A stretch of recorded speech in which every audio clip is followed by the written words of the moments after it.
Hello friends, দেখো আজকে একটা পুরো বাজে ঘটনা ঘটে গেছে সকালে। আজকে বাইরে পড়ছে প্রচুর মুষলধারে বৃষ্টি, আর ভেতরে আমাদের অবস্থা দেখো কি অবস্থা হয়েছে। আমি তো আদৌ বিশ্বাস করতে পারি না যে ছাদ আবার ফুটো হয়ে যেতে পারে। ছাদ ফুটো হয়ে বৃষ্টি পড়ছে দেখো, মানে এটাও কি স্বপ্নে ভাবা যায়? আর এটাও কি সহ্য হয় বলো তো?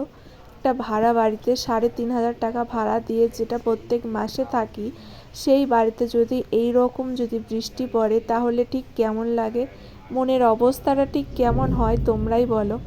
দেখো এত পরিমাণ বৃষ্টি পড়ছে, আমাদের সব কিছু ভিজে গেছে, বিছানাপত্র, বালিশ, তারপরে আমার ঠাকুরের সিংহাসন সব ভিজে গেছে। তো তার জন্য দেখো বাথরুম থেকে বালতি নিয়ে এসেছি, বালতিটা সেখানে দিয়েছি, পুরো 3 জায়গা বৃষ্টি পড়ছে, এত জোরে জোরে পড়ছে। আমি না প্রথমে বুঝতেই পারিনি যে বৃষ্টি পড়ছে। আমি রাতে শুয়েছিলাম, তো শুয়ে থাকার পর দেখছি কি বাঁ হাতটা আমার একটু সাইডে যেই পড়েছে দেখলাম ভিজে ভিজে লাগছে। তো ভিজে ভিজে দেখে না আমি যে লাইটটা জ্বেলেছি তখন দেখি ওমা, আমি যেখানে শুয়ে আছি সেই বিছানাটা হাফ অংশ পুরো ভিজেই গেছে।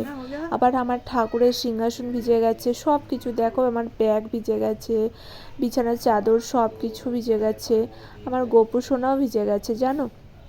তারপরে দেখো এই যে ঠাকুরের সিংহাসনটা দেখছো, এর উপরে যে পেপারটা পাতা আছে সেটাও ভিজে গেছে, তাহলে তোমরা বুঝতেই পারছো। আর নিচে দেখো কত পরিমাণ জল পড়ে আছে, মানে বিছানার হাফ অংশটাই আমাদের ভিজে গেছে। এইটাও কি সহ্য হয়? লোকে বলে যে অভাগী যেদিকে যায় নদীও শুকিয়ে যায়, আর আমার এটা মানে বিপরীত, অভাগী যেদিকেই যায় ভাগ্য তো তাকিয়েও দেখে না, আর অভাগী সেই অভাগীর মতোই থাকতে হয়। এই দেখো, মানে এটা আমি আগে আমার বিয়ের আগে আমার বাপের বাড়িতে ফেস করতাম, তখন আমাদের মাটির ঘর, খড়ের চাল ছিল। তো খড়ের চাল ফুটো হয়ে যেত, যেখানে বাদল লাফিয়ে সেখানে বৃষ্টি পড়তো। তো সেটা পাকা ঘরেও যে এরকম হয় জীবনে ভাবিনি। তো তারপরে রান্নাঘরটা দেখাচ্ছি, চলো, রান্নাঘরেও সেম কেস।